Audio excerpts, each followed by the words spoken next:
份爱从天而来，比山高，比海深，测不透，摸不着，却看得见。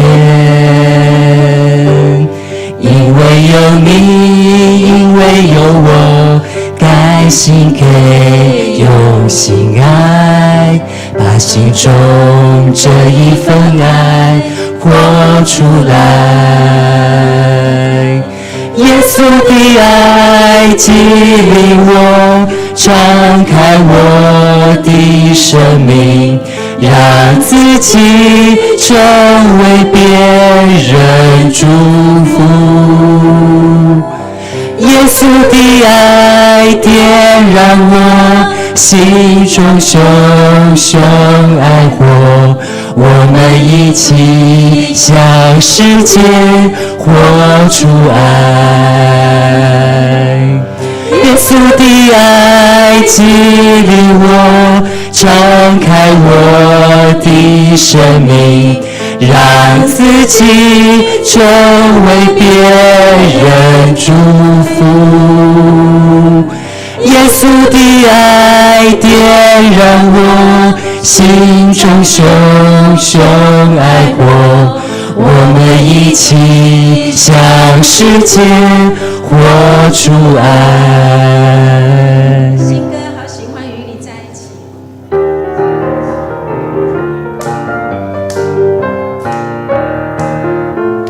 谢谢你牵着我手，高山低谷陪我走，从不放弃我，真诚爱我，接纳我，一起做梦，一起想，一起敬拜和祷告，一起庆贺每个生命的奇迹。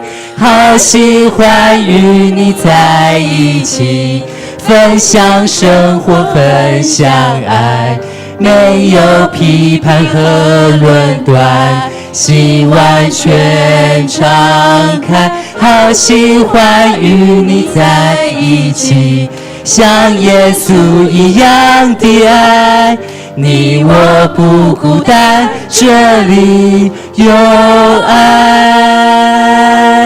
好喜欢与你在一起，分享生活，分享爱，没有批判和论断，心完全敞开。好喜欢与你在一起，像耶稣一样的爱，你我不孤单，这里有爱。好，我们现在有一段安静的时间，我们要预备好我们的心来朝见我们的神，把最好的给我们的神，献给我们的神，再一次的与他相遇。我们安静我们的心。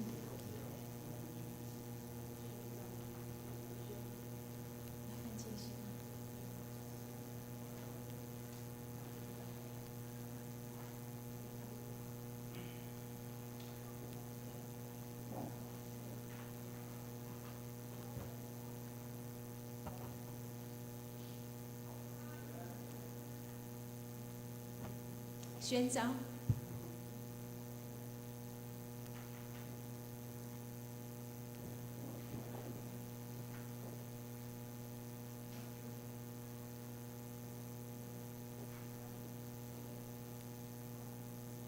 因你的慈爱比生命更好，我的嘴唇要颂赞你，我还活的时候要这样称颂你，我要奉你的名举手。我的心就像饱足了骨髓肥油，我也要以欢乐的嘴唇赞美你。阿们。各位弟兄姐妹，让我们一起站立，存着敬畏爱戴的心来敬拜我们的主耶稣，是万王之王，万主之主。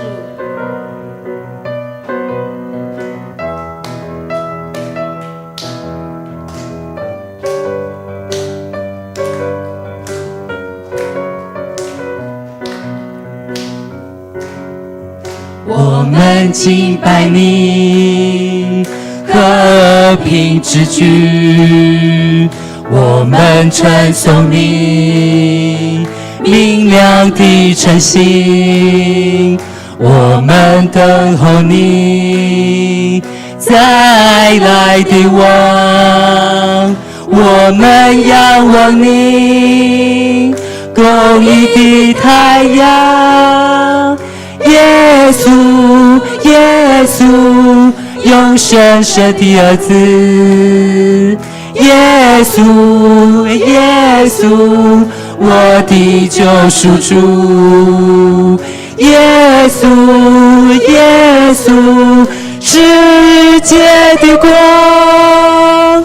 耶稣，耶稣，我心所盼望。我们敬拜你，和平之君。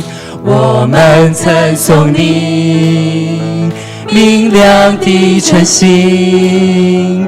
我们等候你再来的王，我们仰望你公义的太阳。耶稣，耶稣，永生神的儿子。耶稣，耶稣，我的救赎主。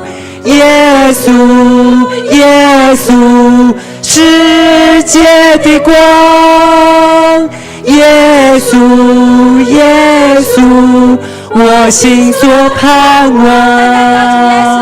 耶稣，耶稣，永生神的儿子。耶稣，耶稣，我的救赎主。耶稣，耶稣，世界的光。耶稣，耶稣，我心所盼望。耶稣，耶稣，永生神的儿子。耶稣，耶稣，我的救赎主。耶稣，耶稣，世界的光。耶稣，耶稣，我心所盼望。哈利路亚，哈利路亚，要给主耶稣大大高举主耶稣，阿门。注视的焦点，哈利路亚，主耶稣，感谢。哈利路亚，感谢主，感谢主耶稣，你是我们心所盼望和仰望的。愿你赐我们有谦卑的心和受教的灵，一生都能够与你同心同行。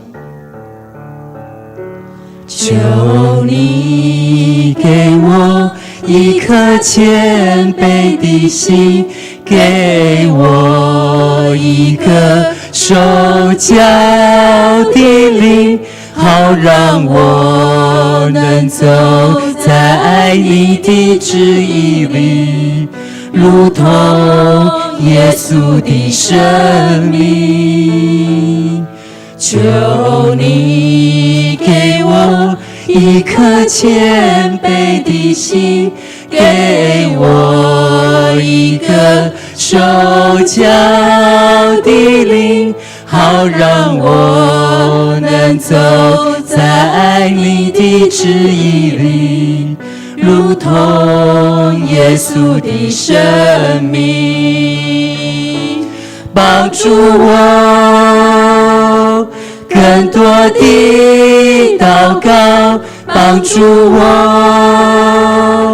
更深的依靠，单单相信你，深深敬畏你，一生要跟随你。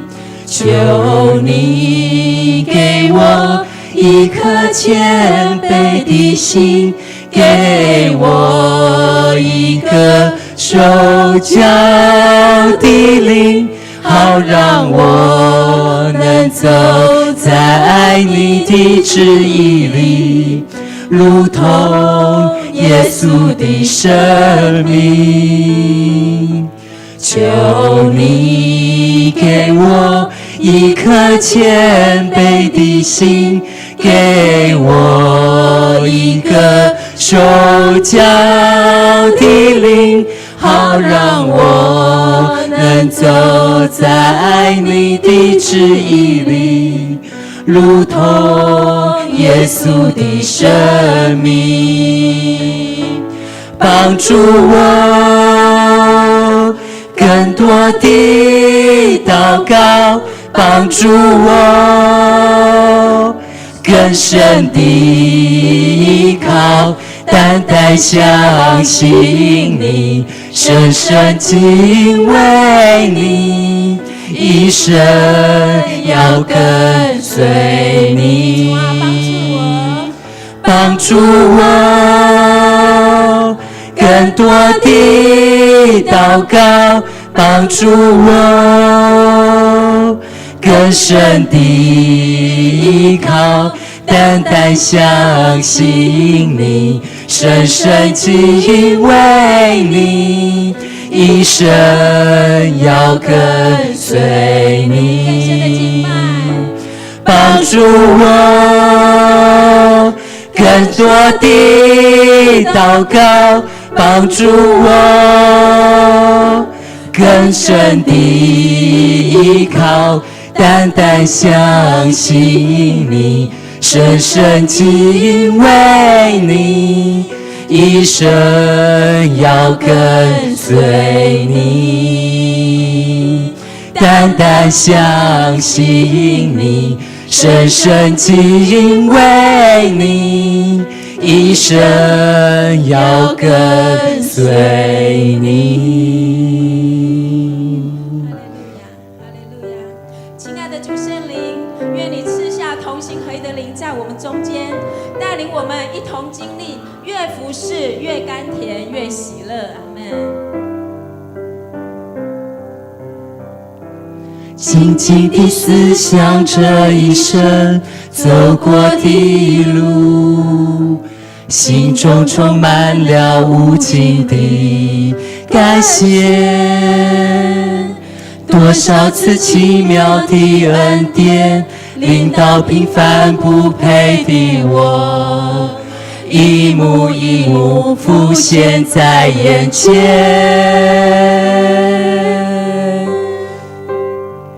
我虽不能靠主就能胜过软弱，胜过失恋，信心的根越扎越深，心靠越久越觉甘甜。静静地思想这一生走过的路，心中充满了无尽的感谢。多少次奇妙的恩典临到平凡不配的我，一幕一幕浮现在眼前。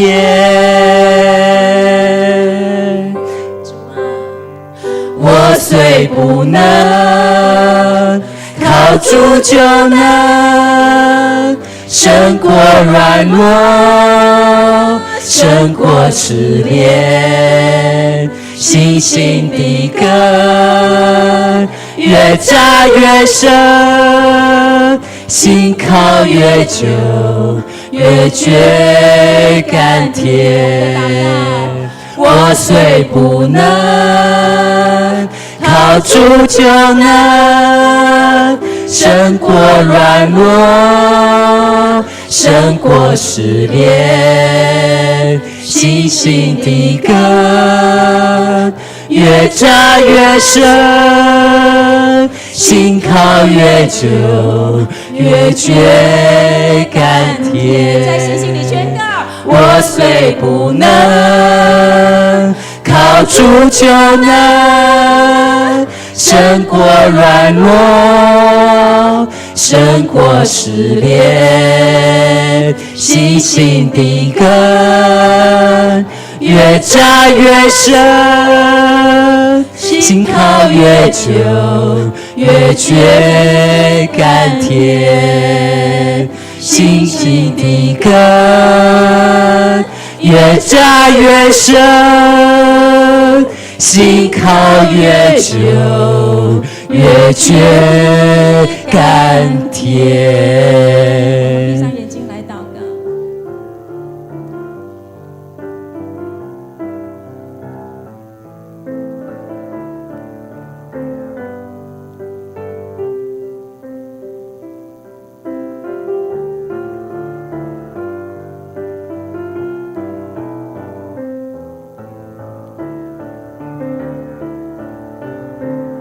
亲爱的天父，感谢你，向我们所怀的意念是赐平安的意念。我们要为过去这一年所经历的一切向你献上感恩。当我们呼求你、祷告你的时候，你总是垂听并应允我们的祈求，这是何等大的恩典！恳求你持续扩张我们的信心，在你的应许中，使我们的生命可以成为荣耀你的见证。我们也要为着我们教会的青年来祷告，求你兴起你的教会与生命的导师，教导青年能够敬畏你，能够服侍你。愿他们的生命能够得着更多属灵的丰盛，让他们的未来能够更多的讨主你自己的喜悦。祷告奉主耶稣基督荣耀得胜的名，阿门。我们再次将荣耀的掌声归给我们的主，我们要单单靠主得胜。哈利路亚，哈利路亚，哈利路亚，哈利路亚，哈利路亚，阿门，阿门，阿门。请坐下。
我们一起来看今天的圣经记载在诗篇90篇，我们从12节来看到17节，我们一起来看，我来念。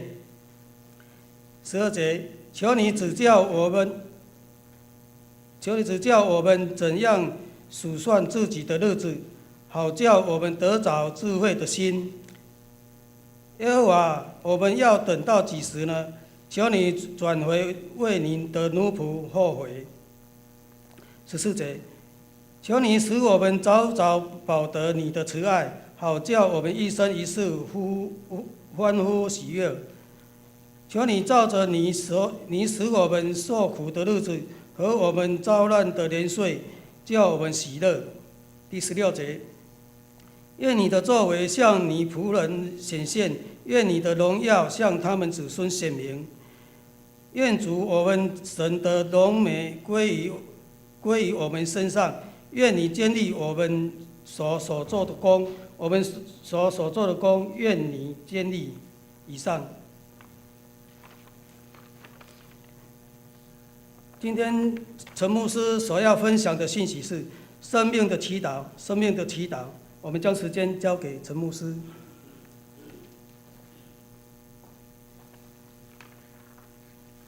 我们一起低头来祷告。天父我们的上帝，我们满心感谢你，因着你的慈爱，让我们能够经过1年的时间，在岁末的日子，我们要数算你的恩典。谢谢主，让我们能够在我们的生命当中，能够活出主的样式。谢谢主，也通过今天的敬拜，让我们更加的亲近你，来荣耀主你的圣名。也求主借着你的话语，再一次对我们说话，也让我们能够学习生命的祷告，这样祈求，奉耶稣基督圣名求，阿门。大家平安。先在这个地方先跟大家先拜个早年哈，新年快乐。因为下礼拜牧师就没有来，不是说不会再来，这是晚一点啊。下一次还有机会，可能要到农历年的新春礼拜了哈。因为再来我们有很多的还有其他牧师会过来，所以先跟各位拜个早年哈。今年很快啊，今天是12月29号，再过几天我们就要跨年了。有人现在还要在跨年吗？12月31，有哈，表示我们年轻哈。我年轻的时候也很喜欢哈，以前比较没有流行什么101了哈，我们那个时候只是我们还有参加教会的跨年祷告会，对吧？然后互相道贺哈。我们现在很多人都喜欢各个地方都有跨年的活动哈。好，所以1年又要过去了很快我们要迎接新的1年的来到。有几个青年人他们结伴，有一次从欧洲搭飞机到非洲去旅游，他们就开始爬山，到了一个森林里面，然后发现一个湖非常的漂亮，然后湖边呢有许多的大大小小的石头，这些石头他们就开始玩起丢石头的游戏了比赛。就说你们有玩过吗？到溪边把那个石头往那个河里面这样一丢，看谁丢的最远，那就是胜利者哇，他们就玩得很高兴，很兴高采烈的。后来玩到就累了，他们就好休息了。然后呢，就准备要下山了。石头还剩下几颗他们想说就把它带回去当做纪念品了好，回到他们的国家，他们觉得这个石头亮晶晶的呢。一开始他们就有注意到，可是带回家才发现哇，这个色泽还很亮丽啦。他们想说这个应该是不是普通的石头，就想说好去给专家鉴定看看。不鉴定没关系，一鉴定呢，大家心痛不已啦。你知道吗？专家说你们这个石头是哪里捡来的，哪里得到的？他们说我们就是去非洲去一个湖边一个森林里面。我说你知道这是什么石头吗？我不知道所以才请专家帮我们鉴定啊。他说你知道吗？你捡的这些石头是金刚钻石啊！哇！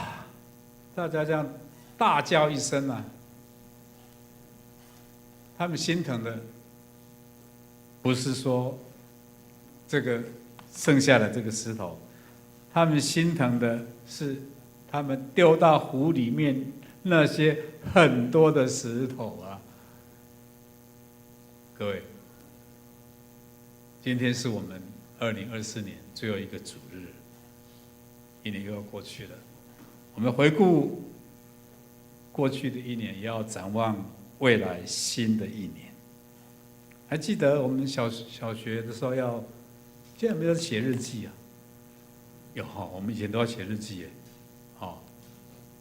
不是只有暑假、寒暑假才写，每天都要写日记然后在1年的开始都会立志。好，我今年要怎么样？好好的读书，好好的用功。今年要如何？要存钱，不要乱花钱。今年要怎么样？有什么样的计划，我们都会写下来，立志，有没有？你们有没有这样子？应该都有。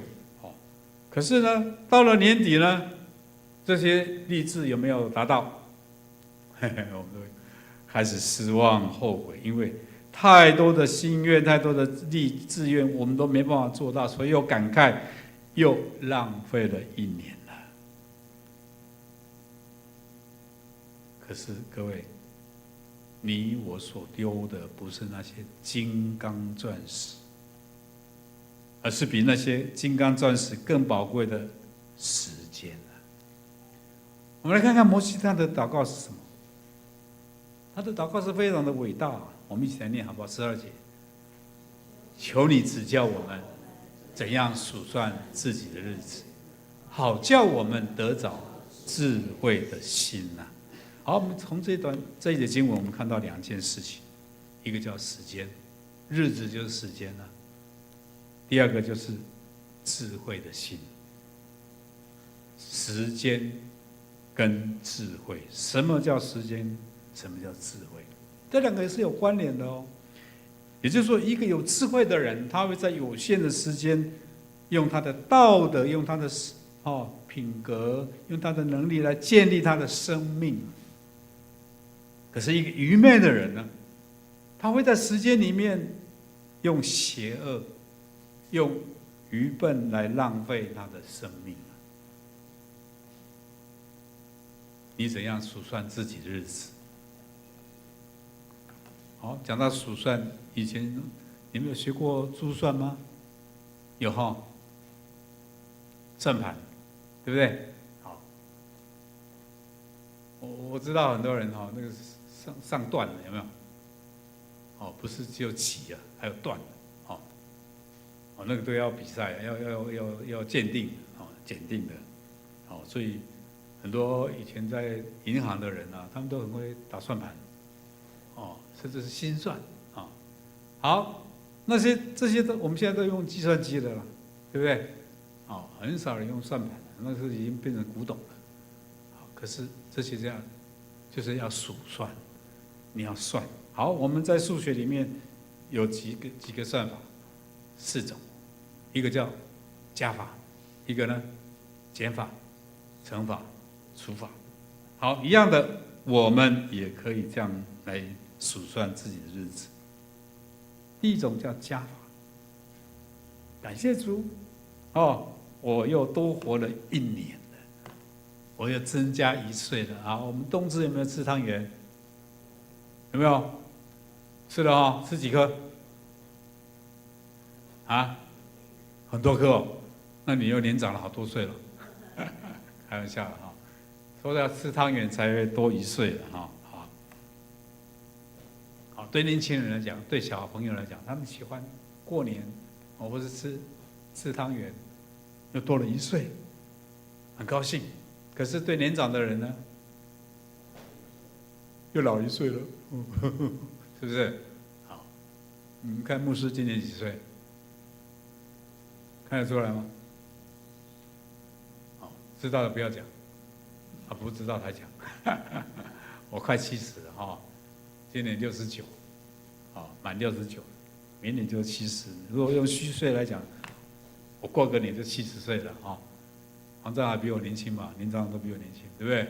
好，小老弟，好，没有关系，我又多了1岁了，加法。第二种减法，减法就是说，糟糕，又过1年，我又少活1年了。是不是会有这种感慨？而且会觉得越来越靠近上帝了，越接近回天家的时间了。你们期待回天家吗？期待吗？期待啊？还是没有？好，圣经有记载说，有一个人有没有？他家财万贯，哇，又建造了，拆了他的那个粮仓有没有仓库？然后可以堆积他的粮食，堆积他的财产。他对他的灵魂说：“我的灵魂，你可以安心了啦。”可是上帝跟他说什么？愚昧的人啊！今晚我如果要你的灵魂，你所积聚的要归给谁呀？有没有？有没有读过这段经文？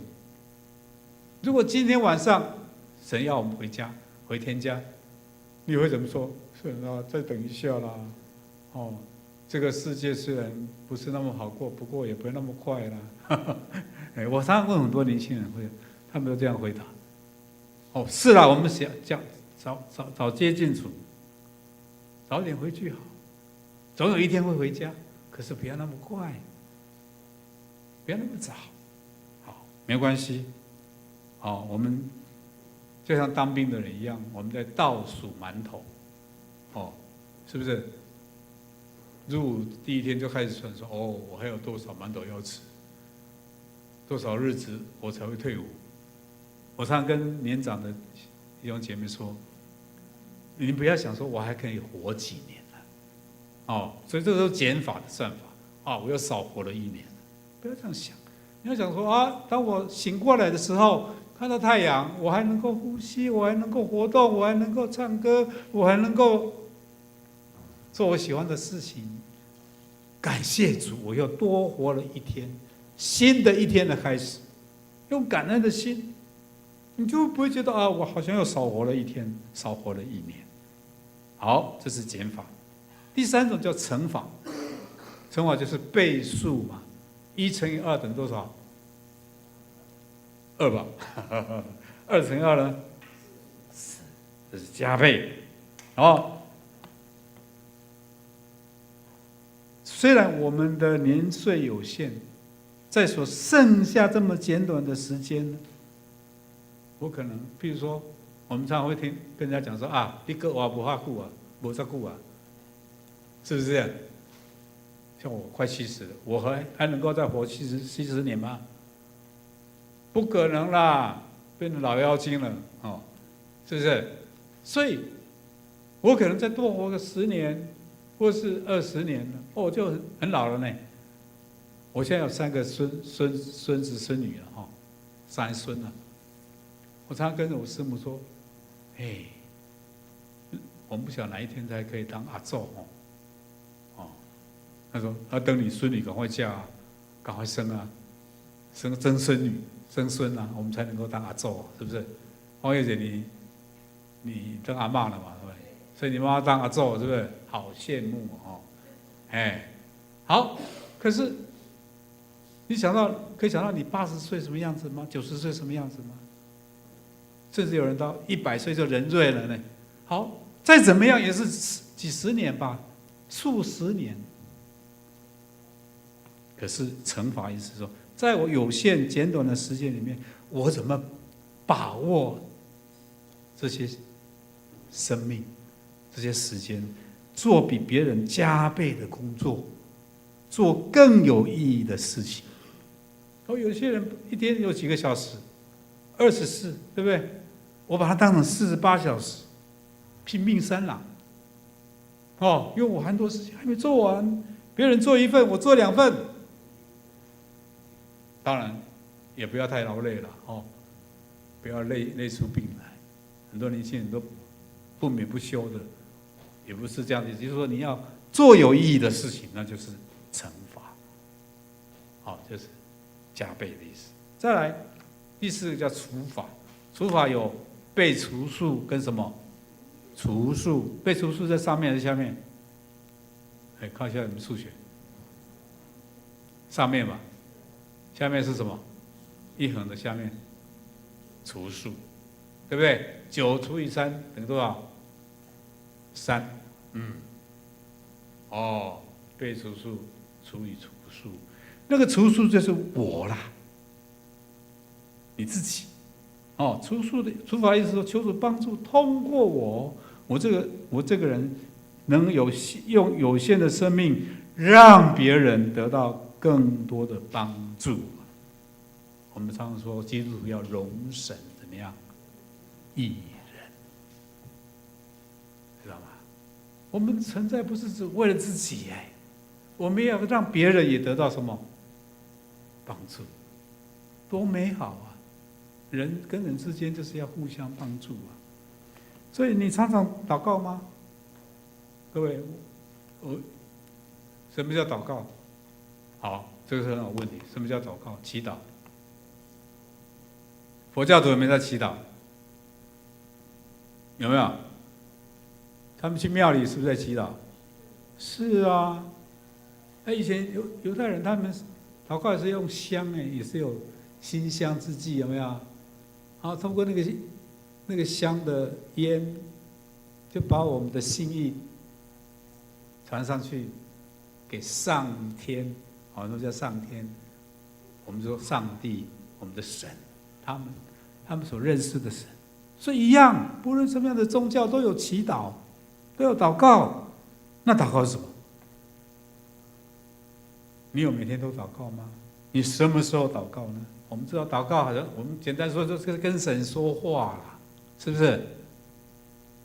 那祷告也是要听神的话，听的声音，不是只有单方的，是双行的、双向的。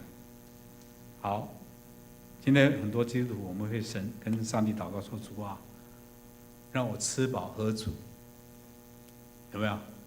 这是我们生活上的需要。主，让我生活过好一点，让我明年能够加薪，有没有？现在年轻人都很拼了薪水多不多？万物皆涨，薪水没涨，日子很难过。所以我们跟神说，让我过好一点，赚多一点钱主啊，让我更健康、更平安。那做生意的人说：“主啊，让我生意更兴隆、更发达，是不是？主啊，让我的子孙万代能够兴旺，让我们一家人都顺利、健康、平安。”你们有没有这样的祈祷？有没有？没有吗？有啦。我没有说这个不好，应该的。那些其他的宗教的信徒，他们去庙里祷告也是一样啊，他们也是在祈求这些啊。可是这些祷告加起来，我们叫做生活的祷告。所以你的生活的需要有没有？主导我们也教导我们了，我们日用的饮食，今日赐给我们，有没有？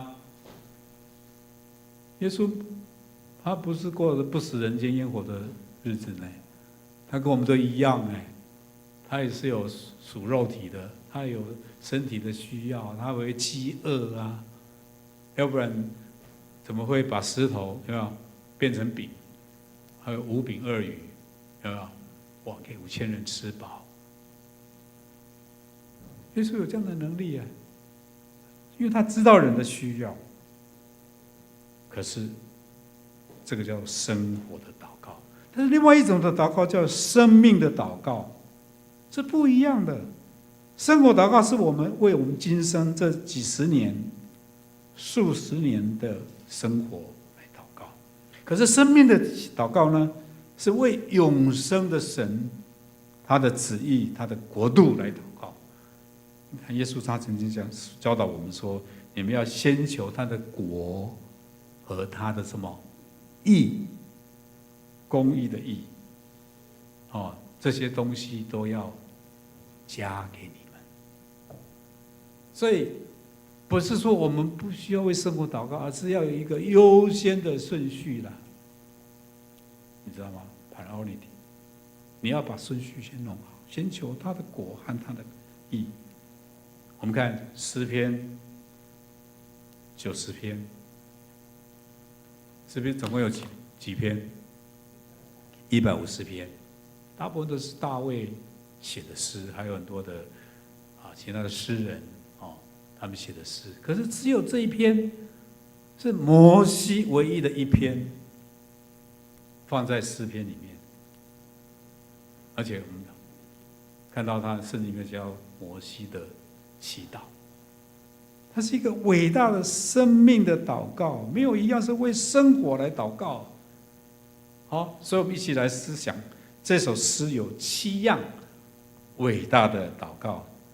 第一样，我们一起来说，来，祈求智慧的心啊。好，我们先念刚刚我们读的圣经，来，求你指教我们怎样数算自己的日子，好叫我们得着智慧的心啊。我们再看第10节，我们来念，来，我们一生的年日是70岁，若是强壮，可到80岁。但是其中所经夸的不过是劳苦愁烦，转眼成空，我们便如飞而去啊！没错，我们每个人都会过完我们在世上的日子，所以我们要数算。我们刚刚已经讲到要数算，然后得到智慧的心。很多人祷告就是求得知识的头脑，你知道吗？但是智慧的心跟知识的头脑是不同的，没有错。今天是一个知识爆炸的时代，我们要取得很多的资讯很方便，而且人人的教育程度都提高了，有没有？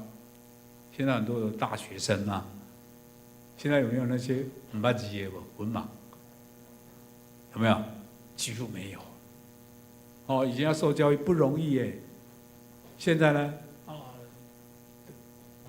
大学好多哦，可是教育程度越高，会表示人越聪明，就心地就越好吗？反而没有嘞，人心却反而更邪恶嘞。人用他的知识来诈骗别人啊，所以在你的内心的最迫切的恳求是什么？你跟神求什么？我们看到摩西。他所求的第一项就是智慧的心。我这边提到说，智慧是知识的方向，它们是有关联的。哦，你要求知识，也是要有智慧啊。那智慧从哪里来？敬畏耶和华的心。所以智慧是知识的方向。我们一起念来，智慧是知识的方向，啊，知识是智慧的内容。好，请问我们的方向是什么？我们有时候觉得这个时代是一个没有方向的时代，无论是我们的国家、我们的社会、我们个人，我们不晓得要往哪里走，所以我们要求主说：“主啊，给我一个智慧的心啊！”今年是什么年？今年啊，龙年，对不对？明年呢？要怎么算开始？应该是农历年开始对不对？好，蛇好不好？有没有怕蛇？在家里如果发现有蛇，惊死，怕死。可是，在圣经里面，耶稣曾经说什么？我们要灵巧像什么？像蛇因为蛇它知道了方向，它知道怎么走。他知道怎么往什么方向，所以意思是我们有灵巧的心，就虽然有自由，但是不会放纵；有了智慧的心，我们有限制，但是不会变成压制；有了智慧的心，我就会用敬畏耶和华为根基了。因为智慧的心，我就不会再浪费我的生命了。好，这是第一点，我们要祈求智慧的心，从敬畏开始。第二，我们一起来念，来祈求赦罪的恩。我们一起来念13节：耶和华，我们要等到几时呢？求你转回，为你的仆人后悔。好，在前面第8节也提到什么？你将我们的罪孽摆在你面前，将我们隐恶摆在你面之光之中。请问你的内心有人看得到吗？你的好朋友知道吗？你的枕边人知道吗？不一定知道可是神是看透我们内心的神。神不是看人的外表，他是看我们的内心。所以我们常有一些隐藏的恶，这个时候我们就要祈求主啊，你赦免我。我们隐藏的罪孽、隐藏的恶，一定要得到解决。怎么样解决？在祷告里面解决。所以这个地方叫做求你转回啊，为你的仆人后悔啊。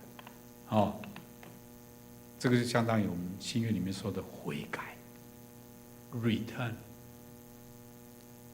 走错方向了，要不要转个方向？倒退路哦，这是单行道，结果你开错了，逆行逆向，有没有违规？警察看到就要开罚单了。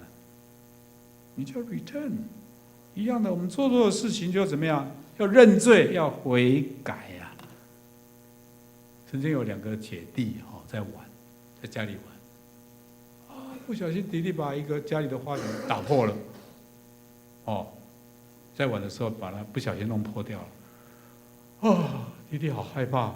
姐姐说：“要告诉妈妈。”他说：“不要啦，姐姐你不要跟妈妈讲，我会被修理。”姐姐说：“好啊，可是以后你要听我的话。”我就听你的，好吧，把花瓶收拾起来。妈妈回来没有注意到，吃完晚饭以后，妈妈跟姐姐说：“姐姐，赶快去洗碗。”姐姐就跟弟弟说：“弟弟，你去洗。因为妈妈叫你呢，我叫你去洗啊，你不洗，我要跟妈讲。”好吧，乖乖的洗。妈妈还没有注意到好，过了好几天都是这样子，弟弟就被姐姐怎么样？威胁、控制。后来他越想越不对啊，这个花瓶我不知道是不是古董如果古董，妈妈可能发现了然后他就鼓起勇气，跟妈妈说：“妈妈，几天前我跟姐姐在玩了，不小心把家里的花瓶打破掉了，对不起。”他说：“是这样子那个很普通的花瓶，没关系，打破就打破了，以后要小心一点。”原来怎么样？妈妈原谅他了，所以那天晚上妈妈要叫姐姐去洗碗，姐姐说：“来，弟弟去洗。”我才不要，妈妈叫你你不洗，我告诉妈妈你去跟妈妈讲你不怕吗？我为什么害怕？我已经跟妈妈求她赦免我、原谅我，妈妈也原谅我了，再也不用怕姐姐威胁她，对不对？好，一样的，我们常常犯了罪，我们有魔鬼会控告我们。看，你做了什么坏事，我们的良心会控告我们。好，所以这个我们常常就是主我要得到赦罪的恩啊，你知道吗？耶稣为什么要来到这个世上？我们上个礼拜才庆祝圣诞节，耶稣的降生，有一个婴孩为我们而出生。你知道，耶稣来到世上的目的是为了我们世人的罪，钉在十字架上，为了要救赎我们。所以，我们刚刚在敬拜的时候有唱到什么？你是我的救赎主，有没有？他就是我们的救主啊！可是你要到你的主的面前，求主赦免我们，用他的宝血来洗清我们一切的罪恶。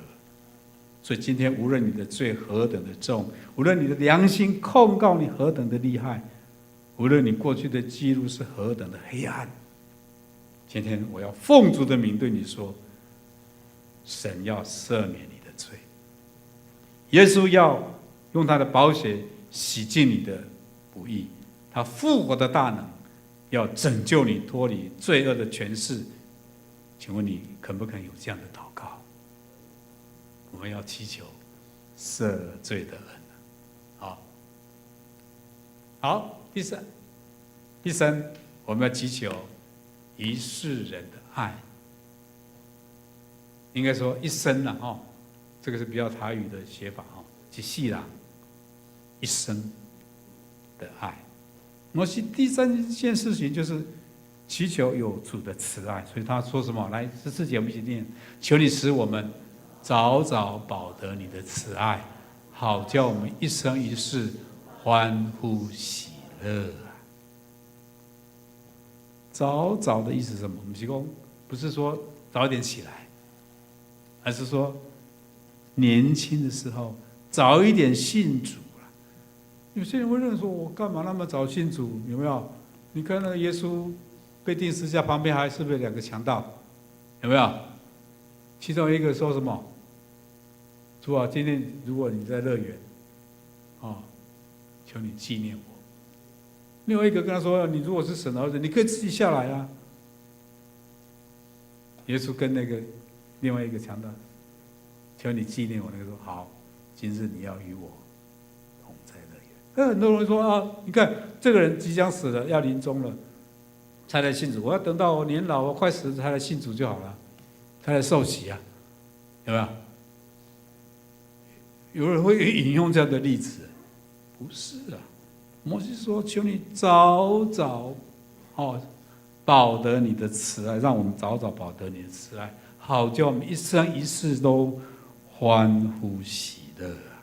没有错，摩西会说，刚刚我们读的12节，我们一生的年岁到10节可以到70，如果是强壮可以到80，可是其中所经过的时候，不过是劳苦忧愁罢了啊，是不是？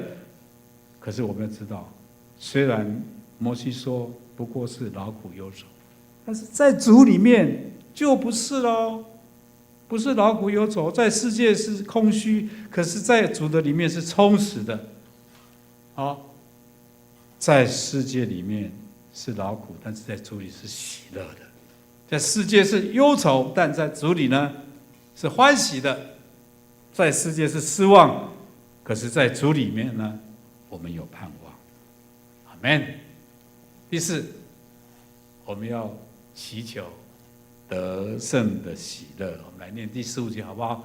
求你照着你使我受苦的日子和我们遭难的年岁，叫我们喜乐。摩西祈求得胜的凯旋。圣经没有说基督徒一生都是顺利平安，不会遇到痛苦，反而很清楚告诉我们，耶稣说：“我实实在在告诉你们。”我们看这段圣经。我们一起来念来，我将这些事告诉你们，是要叫你们在我这里面有平安。在世上你们有苦难，但你们可以放心，我已经胜过这个世界了。保罗也说，我们进到神的国，使徒行传来，今年来，我们进入神的国，必须经历许多的艰难呐。各位，什么叫苦难？不外乎就是失败、生病、挫折，甚至是死亡。可是遇到苦难时怎么办？摩西求什么？求你让我们遭难的年岁，叫我们怎么样喜乐。这个女孩子叫做莲娜玛利亚，有人称呼她，这有一本书用脚飞翔的女孩，有听过这个故事吗？还是读过这本书吗？有的举手。黄月姐有读过比较有年纪的年代的这年轻人就比较少。可能他来过台湾呢，来过台湾，来过做过见证这个人是怎样？他出生的时候，他是在瑞典瑞典人。出生的时候就没有手，有没有这样的人？有没有双手，然后又长短脚。等低卡，左脚比较长，右脚怎么样？比较短，所以走路会怎样？一摆的。好，他生出来就这个样子呢，我们就说这是身障嘛，或者叫残障。爸爸妈妈很伤心又失望，怎么会生出这样的孩子啊？可是也是他的女儿，对不对？还好他爸妈他们是基督徒，对上帝有信心，所以他不悲观，他自己也不悲观。他从小就学唱歌，学游泳，没有手会游泳而且是长短脚的，还当过选手，得过残障奥运的游泳冠军，就是这位莲娜玛利亚。好，不但这样子，他还能16岁他就学会用脚开车啊！我们开车用什么开车？韩道路要用什么？手啊！他那个是特制的，脚就可以这样转他的方向盘。特制的汽车，为他设计的，然后也会弹钢琴，没有手怎么弹？用脚也可以弹钢琴啊，也会煮饭呢，哇，好奇妙啊！也会上网，他并没有手啊，都是用脚，所以人家称她为用脚飞翔的女孩。有一次记者就问他：“你会不会埋怨上帝没有给你双手？”他怎么回答？他说：“我反而烦恼，如果没有上帝的爱，我不知道怎么样活下去啊。”他没有说我埋怨上帝没给我双手，没有。后来他又学习声乐，很会唱歌。然后他就到处到世界各地，用诗歌到处为主做美好的见证。所以我们当这样求说：“主啊，求你容许苦难临到我。”我们会不会这样祷告？不会吧？我们讲啊，主啊，这个，比如说你如果生病了，感谢主，会不会？尤其如果你得到癌症的话，通常很多人都会抗拒，会埋怨、怨天尤人，都会这样子。这是第一个反应。没有，没错，苦难会临到我们，但是不是说主啊，你不要让我遇到困难，而是说当苦难临到我的时候，主啊，求你赐给我有足够的喜乐跟信心来依靠你，来胜过这一切的苦难。我们要这样的祷告，好不好？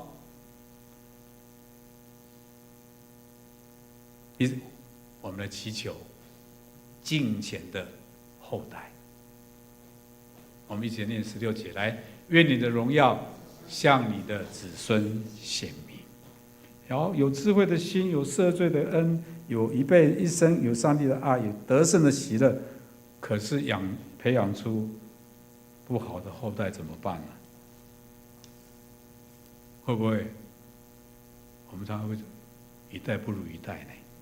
所以摩西发出这第5个重要的祷告，就是主啊，求你赐给我敬虔的后代，让他们能够继续向世界做见证。摩西这个不是为个人祷告，他是为整个民族，以色列的民族祷告。你知道吗？以色列虽然立国2000多年，也曾经亡国，人民被掳到国外去巴比伦啊，可是他们却保持着纯正的血统。甚至在1948年复国，就是因为他们有注重后代的信仰的传承跟教育。所以我们应该求主啊，求你给我们敬虔的后代。我们一定要建立好的家庭，建立一个能够容神的家庭。我们当中应该还有很多人没结婚嘛，对不对？还没结婚的举手。这么少？其他都结婚了，好，没关系，好，想不想结婚？不想，好，没关系。我们还没结婚想结婚的人，我们要跟神求，神啊，你为我预备好的配偶，另外一半，对不对？要不要求？要，神会为你预备好，然后结婚以后建立一个好的家庭，主啊，求你给我们好的儿女，给我们好的后代。我们有这样的决心，让我们的后代才能够看见上帝的荣耀。好，第6，祈求生活的见证。好，我们一起来念，来，愿你的作为向你的仆人显现。好，我们刚刚说生活的祷告跟生命的祷告不一样，可是我们毕竟要生活啊，不是吗？所以在你的生活当中就要有美好的见证啊！生活的见证不是生活的祷告跟我们刚刚求的不一样哦，而是生命的祷告。只有生命的祷告才能产生生活的见证，才能够荣神、彰显神的荣耀。好，怎么样有生活的见证？如果被人家说啊，你也是基督徒哦，哎呦，基督徒也会骂人哦，哦，基督徒也会偷窃，哎呦，基督徒也会做坏事哦，哎呦，基督徒怎么样？那我干嘛信主？那就不是美好的生活的不是美好的见证了，不是吗？耶稣说我们要成为世上的光，地上的盐啊。光是要放在灯台上，是不是？不是放在桌子底下，是要让人看得见。耶稣有曾说：“你们要彼此相爱，你们若有彼此相爱的心，众人就要认出你们是我的门徒了。”要让他看得到啊，感受得到啊。所以，因为我的存在，而看见上帝的圣洁、公义、慈爱跟真理。好，最后一项，我们要祈求永远的功。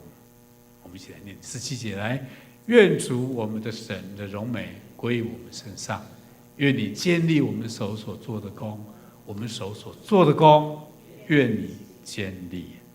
好，我们在这个世界一定会过去的，是不是？现在你年轻，过几十年我们都变年老了，就像牧师也渐渐的年老了，我已经当阿公了，我期待说，我不晓得能不能像方月姐她妈妈当阿祖了可能我要80、90岁了，因为我的孙女才5岁多，她现在又晚婚，我常跟我师母说，要当阿祖可能要很久不要想那么多了那表示说，好，我们有敬虔的后代。我们也希望我们所做的工，我们的生命不是浪费的。生命会不会再重演呢？不会时间是一去不复返。当我们渐渐年老的时候，你会感受到，哎呀，身体机能渐渐的衰退啊。我们看电视广告，是不是常有这种什么维骨力啦，什么没有？走不动了，对吧？方文琳的广告又跑又跳，要吃一些的营养品，那表示老了就会退化保罗这样说我们的外体会衰退，可是我们的内心要怎么样？更新日日换新好，所以有一件让我们安慰的事，就是我们今生所做的工作是历史没办法淘汰的。你有这样的愿望吗？可是你要留下什么？你做了什么工？你说了什么话？你有什么样的期待？摩西说：“愿你坚固我们所做的工。”有没有？愿你坚立好，请问你在你的人生过程当中，你用什么样的心态活在上帝的面前？一生当中，你曾经引领多少个人来认识神？你有跟多少人传过福音？你有带领多少人到主的宝座前，与他同享福音的好处？带领你的亲人、你的朋友到神的国度。所以今天你是不是愿意对主说：“主啊，我真的需要你，我愿意发出这7样生命的祷告，愿主成全，使我这一辈子，我这一生没有白活。”好，弟兄姊妹，牧师今天讲很多记得起来吗？没关系，我们周报后面有有这个我有给干事好，听完这篇信息以后，我不知道在你生命里面有什么样的变化，或是有什么样的感动。或许你要调整你的祷告的态度。过去我们或许都为我们生活在祷告，为你的肉体的需要来祷告。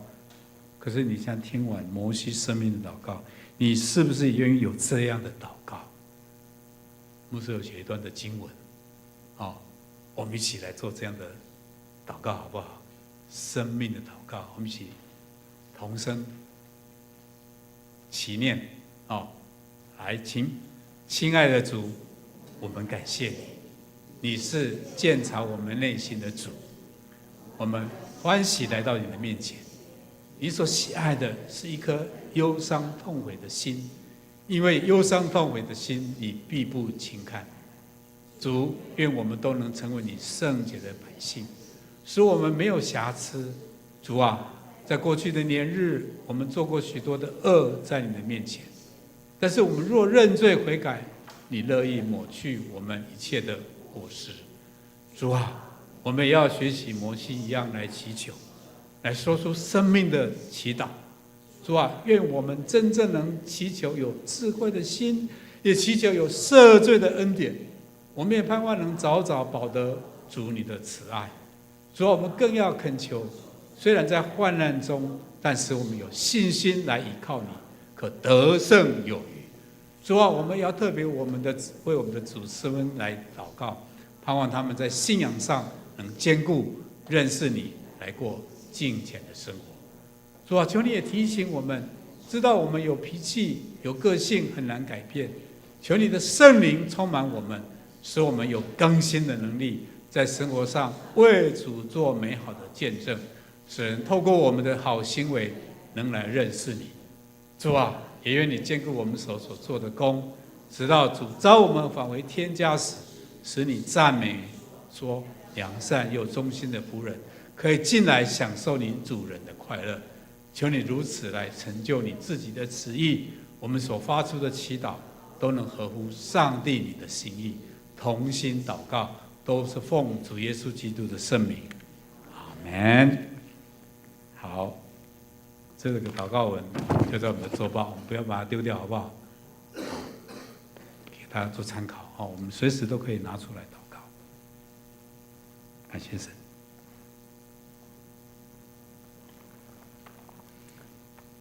我们现在一起来吟唱回应诗《活出爱》。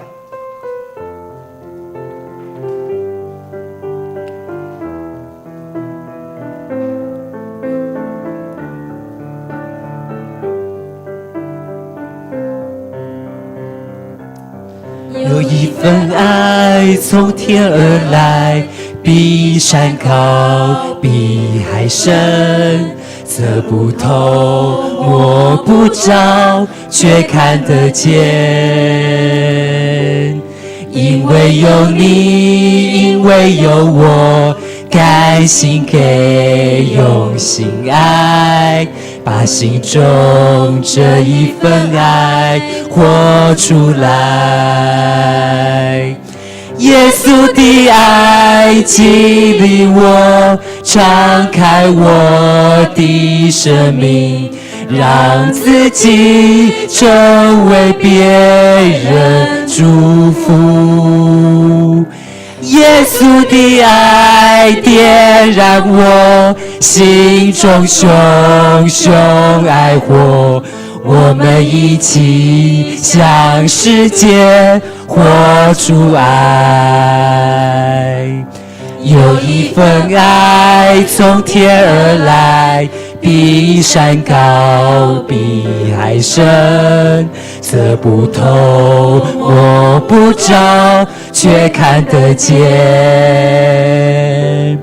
因为有你，因为有我，甘心给，用心爱，把心中这一份爱活出来。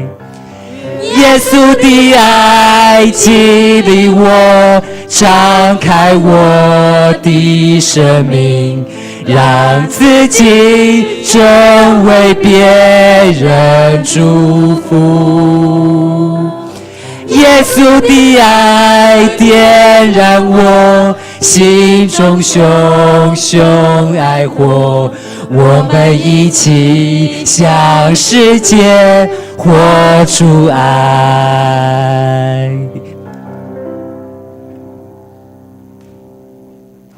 现在我们一起来奉献，请奉献的同工来直献。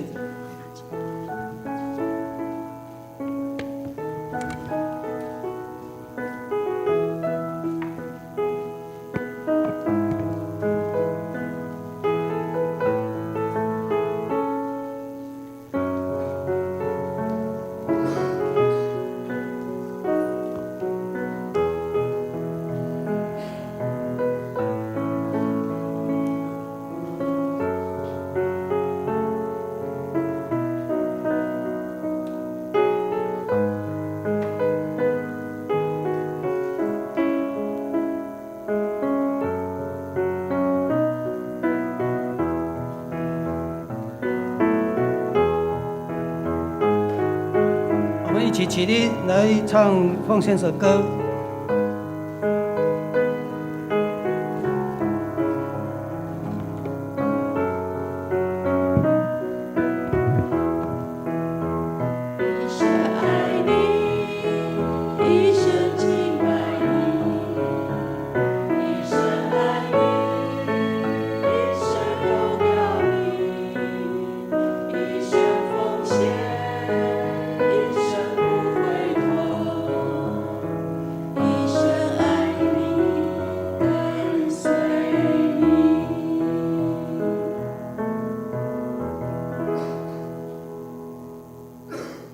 请坐。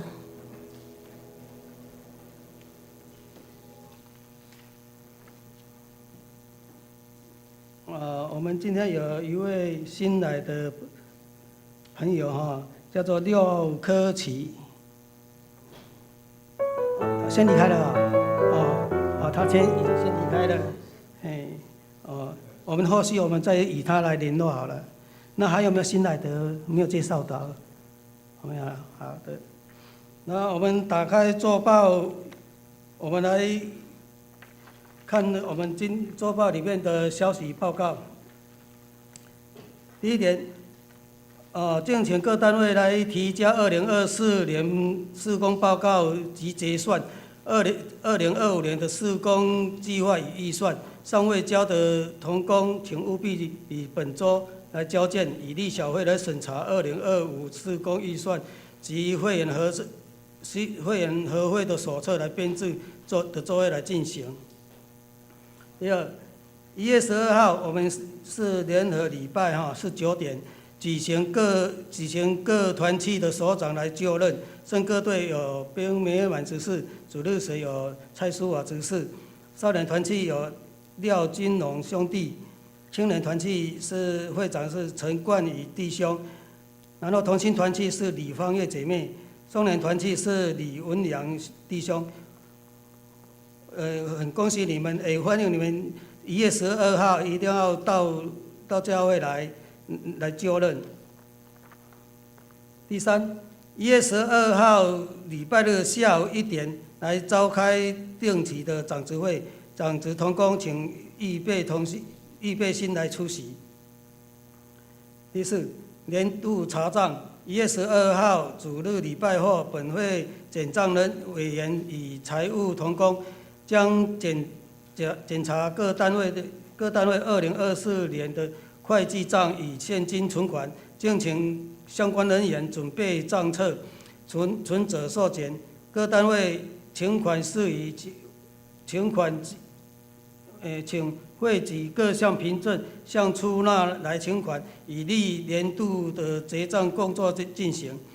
同工若有代办的事项或是代垫的款项，请勿隔年请款，一定要在今年的年底来请款完毕。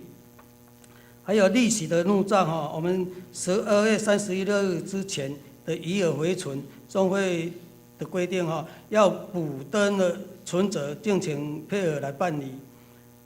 还有各单位出纳同工交接前，请先将会计的资料送交财务组来检查。第五，我们2月9号有了剩1点哦，也就是说2025年的第一次的圣衣典，欢迎成人与小儿的报名洗礼。我们报名者需要上完洗礼前的信仰造就的课程，才可受洗。这报名截止日是在1月5号。第六，如果要申请2024年奉献证明，请填写申请单，并请注明身份证字号。为保护你的个人的资料安全，填写后请交给我们的干事，至1月26日截止。第七，我们今年将过去了在明年的新年度的开始，欢迎弟兄姐妹来申请11奉献袋，请大家遵守主的诫命，奉献蒙主悦纳的祝福。第八，那个新眼光读经本，2025年的第1季的读经本已经出来了，已经放在我们1楼的招待桌那边，欢迎兄弟姐妹自由来索取。个人在家每日依进度来领修。第九，我们1月份到3月份的服事轮值表已公布了，请各位同工注意个人的服事事项及日期时间，若有不方便的时间，请自行与其他同工来交换，并通知办公室来做那个周报的登记。第十，我们教会每周3晚上8点都有读经祷告会，欢迎大家踊跃的参加，来读圣经，守望教会彼此的代祷，得力蒙福。以下第11、12、13点，我们自行来过目。还有肢体相通祷告，我们也可以为说我们在祷告当中，有新生人受欠安的，还是说不过的，我们为他人来祷告，也可以一一为他们提名来祷告。以上的报告。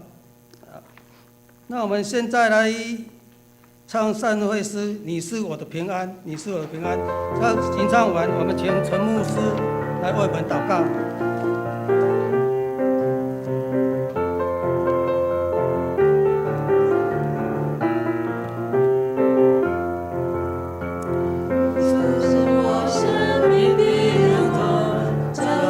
我的前方，虽有暴风雨把我挡，驻足我的亮光。